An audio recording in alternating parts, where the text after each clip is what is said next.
Tanggal berapa ini? Tanggal baru. Assalamualaikum warahmatullahi wabarakatuh. Ini tanggal 10 Basti. Betul. Tanggal 10. Nah, kalau tanggal 10 salamnya insya Allah sudah semua gajian. Amin. Mohon tentara salam tolong tanggal 1 sampai 10. Bismillahirrahmanirrahim. Kita akan mengangkat satu tema nanti insya Allah. Temanya yang berjudul mengutamakan orang lain. Judulnya mengutamakan orang lain. Hamdan li rabbin khassana bi Muhammadin. Alhamdulillah ya Hanan ya Manan ya Rahim ya Rahman ya Ghafur ya Ghafar. Allahumma salli wa sallim ala sayyidina Muhammadin nurika syari wa madadika jari wa jama'na fi kulli atwar wa ala alihi wa sahbihi ajma'in amma ba'd. Hadis ini yang mengutamakan orang lain terdapat di dalam kitab Al-Bukhari, halaman hadisnya 3514. Jadi kalau kita mau mengkaji ulang nanti di rumah, kita bisa membuka kitab Al-Bukhari, halaman hadisnya 3514. Jadi nanti kalau saya mengkaji nanti kurang nanti dibaca. Saya akan bacakan hadisnya daripada Abu Hurairah radhiyallahu anhu bahwa ada seorang laki-laki yang susah. Kalau susah itu berarti di atas stadium berapa? Susah hidupnya. Dia datang sama Nabi. Dia datang kepada Nabi, lalu baginda memberitahu pada istrinya, jika ada sesuatu yang boleh kau beri maka berikan. Jadi ini ada orang susah datang ke rumahnya Nabi. Saya menerjemahkan bahasa kita sendiri. Ada orang susah datang berkunjung ke rumah Nabi. Setelah berkunjung ke rumah Nabi, bertemu kepada baginda kita Nabi Muhammad SAW. Ketika orang yang susah ini sudah ketemu sama Nabi, maka serta merta Nabi tidak bertanya sama orang yang datang itu, karena dia sudah tahu orang yang datang ini pasti orang yang membutuhkan. Maka ketika Nabi melihat orang yang susah masuk di dalam rumahnya, ketika itu Nabi langsung memerintahkan istrinya. Dia panggil istrinya.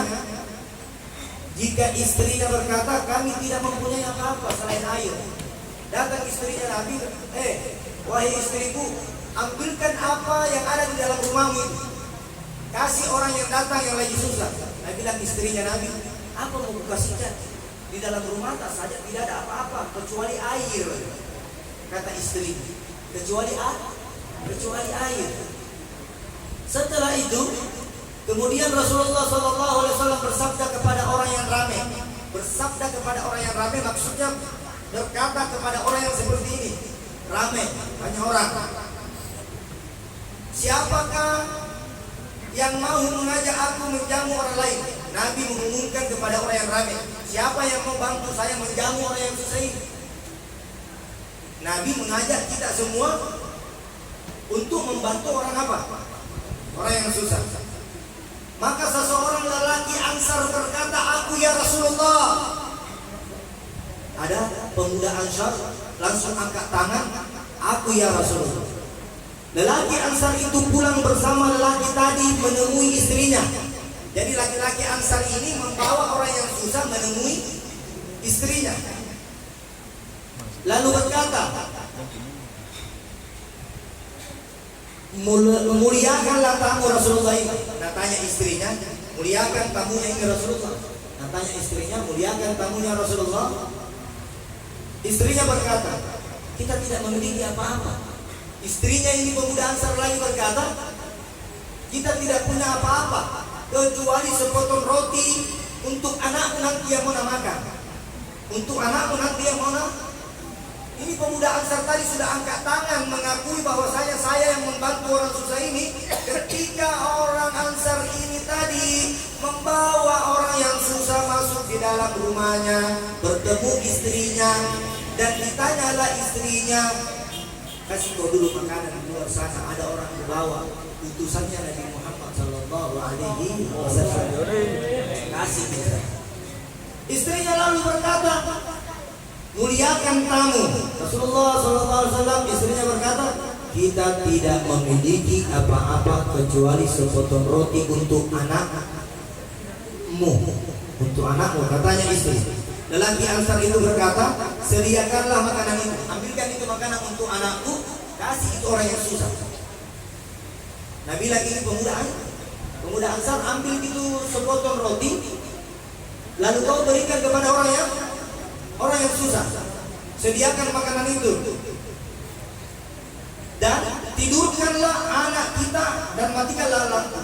Jadi Nabi lagi ini pemuda Ansar, ambilkan itu roti, lalu kau tidurkan anakmu, lalu matikan lampu.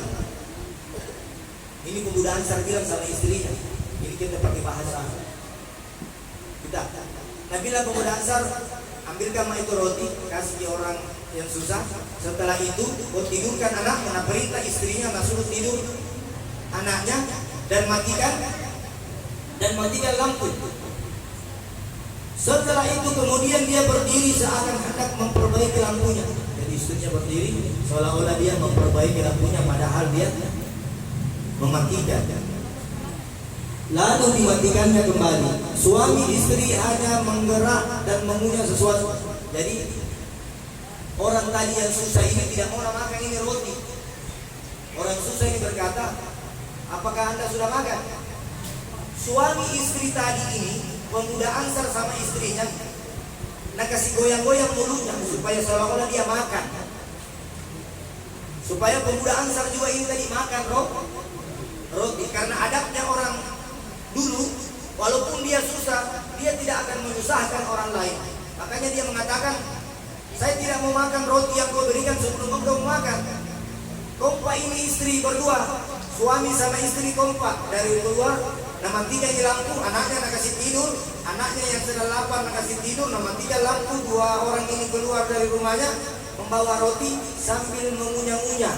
Yang punya rumah, istri dan suami, sambil mengunyah-ngunyah sesuatu seolah-olah keduanya turut menikmati hidangan, seolah-olah apa yang namakan itu orang dia juga makan. Jadi singkat cerita di dalam cerita ini menikmati hidangan, kemudian keduanya tidur dalam keadaan lapar. Anaknya lapar, pemuda Ansar itu tadi lapar, istrinya lapar. Lelaki Ansar menemui Rasulullah. Setelah kejadian itu lelaki Ansar menemui Rasulullah.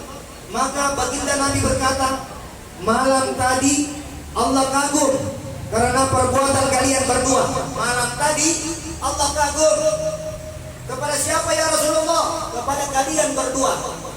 Kalian memberi sedekah, kalian berinfak, kalian memberikan sepotong roti. Sementara sepotong roti itu anakmu dalam keadaan lapar, engkau dalam keadaan lapar, istrimu dalam keadaan lapar. Engkaulah yang paling mulia di sisi Allah karena engkau memberi dalam keadaan susah.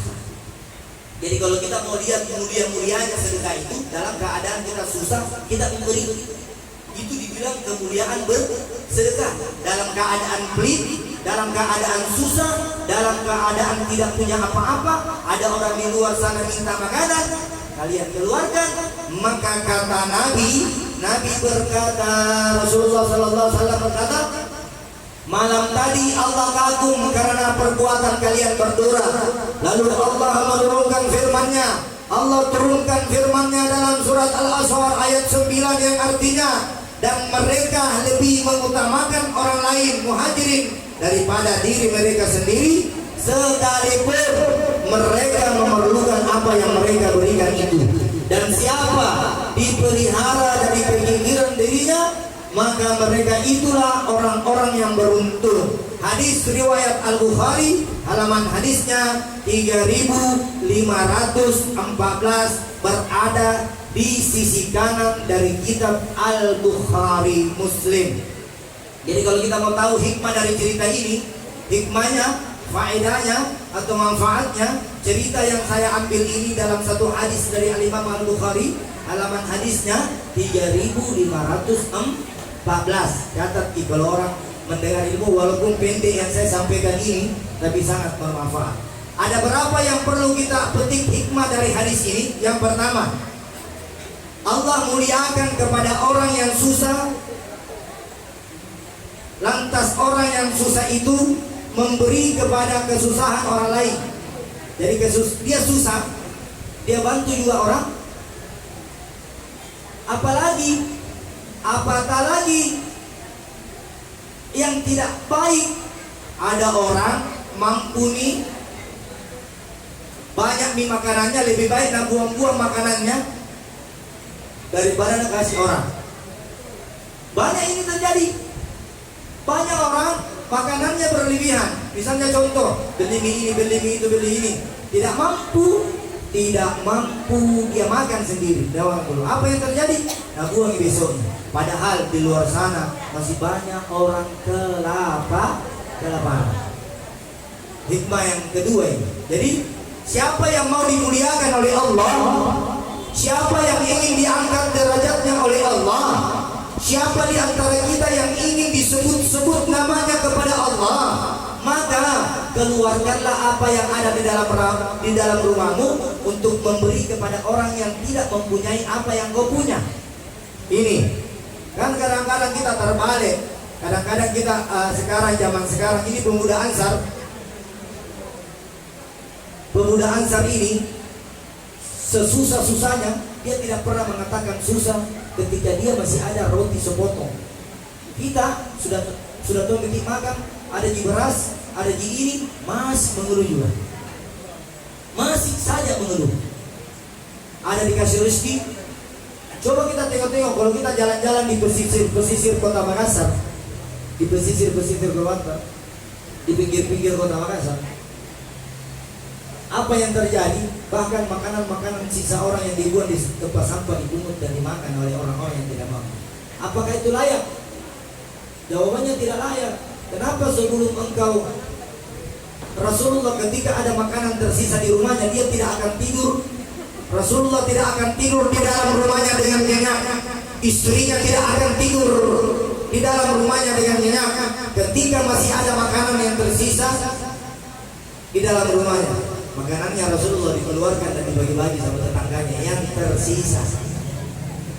Barang siapa yang menyisa-nyisakan makanannya, maka nanti dia akan diberikan juga kefakiran, dia akan diberikan kelaparan, bukan di dunia.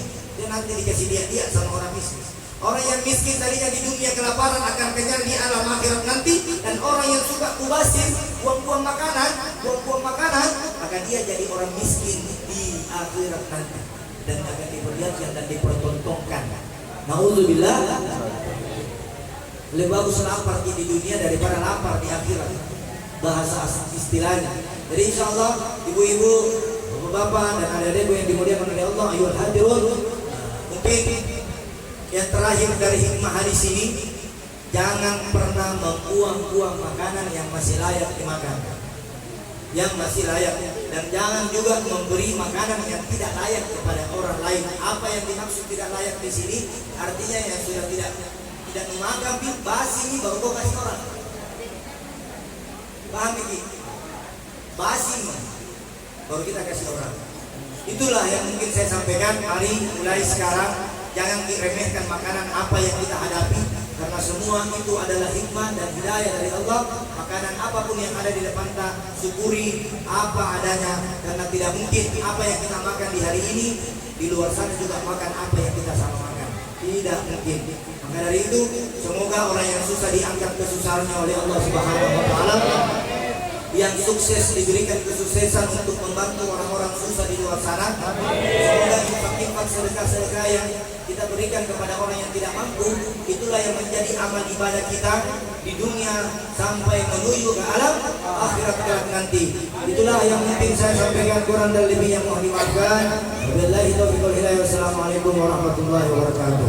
Ini pengumuman sedikit, pengumuman